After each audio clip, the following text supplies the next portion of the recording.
everyone. My name is Debanjali Garai and I am from class 11A. Today I will be talking about Anglo-Indians. Anglo-Indian people fall into two different groups. Those with mixed Indian and British ancestry and people of British descent or residing in India. The latter sense is now mainly historical, but confusions can arise. The Oxford English Dictionary thus gives three possibilities. Those of mixed Indian and British parentage, those of Indian descent but born or living in Britain, or chiefly historical, those of English descent or living or having lived long in India. The All India Anglo-Indian Association, founded in 1926, has long represented the interest of this ethnic group. It holds that Anglo-Indians are unique in that they are Christian, speak English as their mother tongue, and have a historical link to both Europe and India. The Anglo-Indians tend to identify as people of India rather than of a specific region such as the Punjab or Bengal. 2nd August is celebrated as World Anglo-Indian Day. During the period of British rule in India, children born to unions between British men and Indian women had formed the basis of this Anglo-Indian community. This new ethnic group formed a small yet significant portion of the population and became well represented in certain administrative roles. As the Anglo-Indians were mostly isolated from both British and Indian society, their documented numbers dwindled from roughly about 3 lakh at the time of independence in 1947 to about 1,25,000 to 1,50,000 in modern day India. During much of the time that British ruled India, the Raj, British-Indian relationships faced stigma, which meant that the ethnicity of some Anglo-Indians were undocumented or identified incorrectly. As such, many have adapted to local communities of India or immigrated to the United Kingdom, Australia, Canada, the United States or the New Zealand, where they form a part of the Indian diaspora. Thank you. History of Anglo-Indians. The first use of Anglo-Indian was to describe all British people who lived in India. People of mixed British and Indian descent were referred to as Eurasians. Terminology has changed. All the latter groups are now called Anglo-Indians. The community originated soon after 1639 when the British East India Company established a settlement in Madras. The community identified itself with and was accepted by the British until 1791 when Anglo-Indians were excluded from positions of authority in the civil, military and marine services in the East India Company. During the East India Company's rule in India in the late 18th and 19th centuries, it was common for British officers and soldiers to take local wives and start families owing to an initial lack of British women in India. Looking at the records of wills from the early 1780s, a third of all British men in India named their Indian wives and children as their inheritors. The British military population in India grew rapidly from a few hundred soldiers in the mid-18th century to 18,000 in the Royal and Company armies of 1790.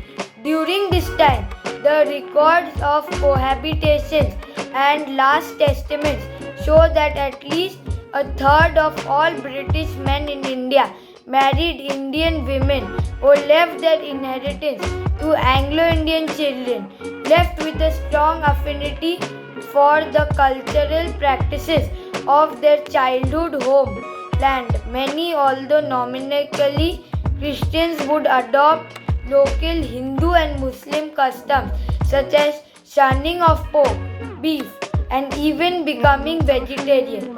Over generations, Anglo-Indians intermarried with other Anglo-Indians to form a community that developed a culture of its own.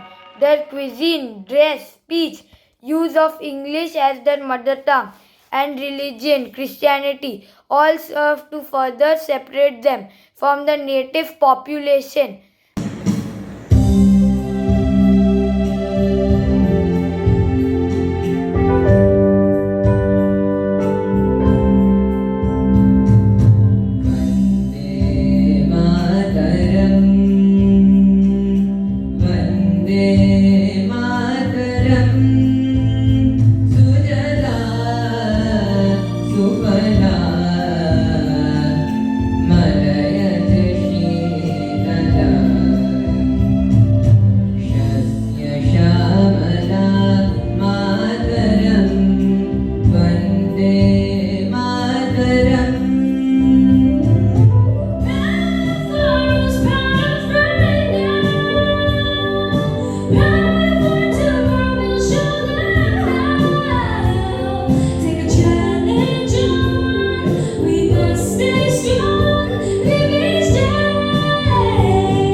Good day everyone, I am Jinupriya Shaha from class 10B.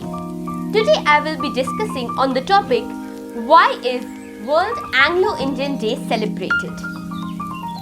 World Anglo-Indian Day is celebrated on 2nd of August to recognize the Anglo-Indian community not only in our country, India, but all across the world. Most of the Anglo-Indians are from India and they have emigrated to various countries like USA, Canada, Australia. But those who remained here in India, holding many eminent positions, not only in the government but also in the defense, came to be known as the real Anglo-Indians.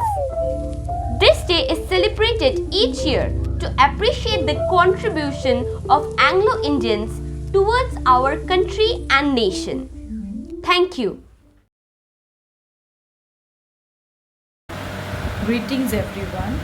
We celebrate Anglo-Indian Day to remember all the past contributions of the Anglo-Indian community in railway, defense, music and social work. We still celebrate this day today so that we can keep the Anglo-Indian community forever in our hearts. I take this special opportunity to wish all a very happy Anglo-Indian Day. Thank you.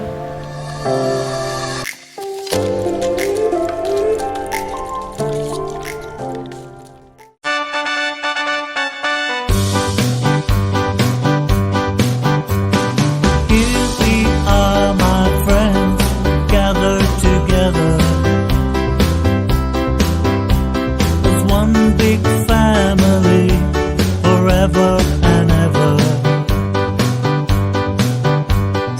living in this big wide world.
we will always be Anglos forever.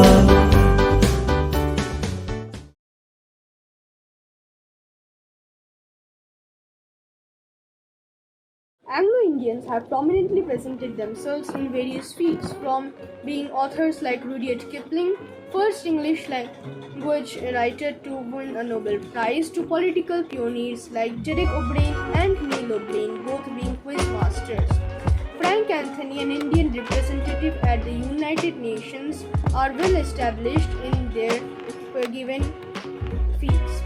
Anglo-Indians have created an indelible mark in the entertainment industry, as well as Helen Richardson Khan, Katrina Kaif, Laura Datta Bhupathi, Miss Universe 2000, and Leslie Claudius, a field hockey player, Mark Ramprakash, a cricketer, to name a few. Another field in which Anglo-Indians have won distinction was education.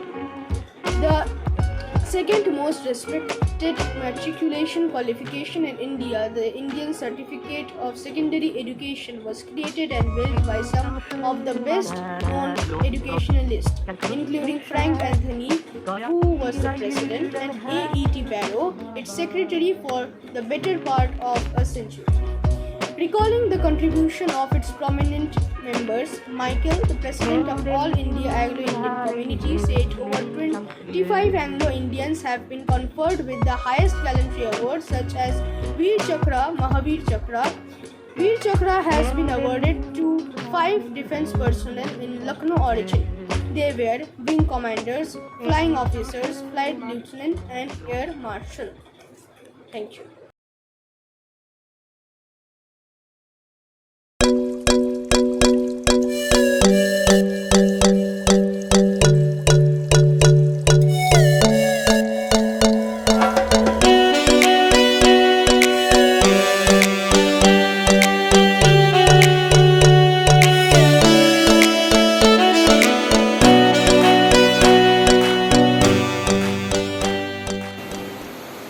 Generations, Anglo-Indians intermarried with other Anglo-Indians to form a community that developed a culture of its own. Their cuisine, dress, speech, and religion all served to further separate them from the native population. A number of factors fostered a strong sense of community among Anglo-Indians. Their English language school system, their strongly Anglo-influenced culture, and their Christian beliefs in particular helped them bind together. They formed social clubs and associations to run functions, including regular dances on occasions such as Christmas and Easter. Indeed, their Christmas balls, held in most major cities, still form a distinctive part of Indian Christian culture.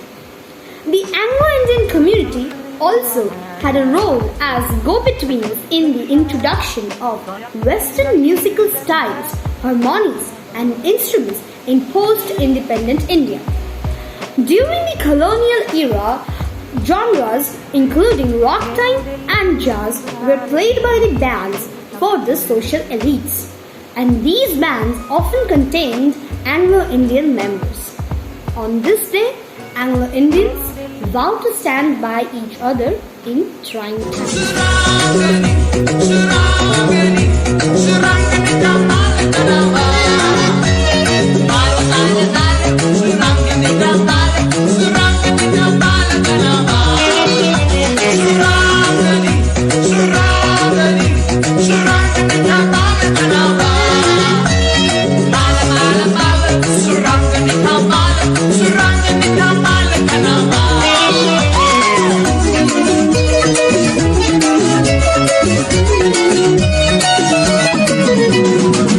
Papa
to be an Anglo-Indian. Happy Anglo-Indian Day to one and all. God bless. We extend our gratitude to our managing trustee, Mrs. S.E. Broughton, and our chairman, Mr. J.G. Broughton. Our sincere regards to our principal, Mr. Bobby Baxter, and our vice principal, Mr. Shantanu Mukherjee. Earnest regards to our teacher in charge, Mr. Lionel Jennings, and our junior school coordinator, Mrs. Cheryl Ann Day. Special thanks to our senior school English teacher, Mrs. Joya Shaha. Thanks to the students and their parents. Last but not the least, we thank the Almighty for keeping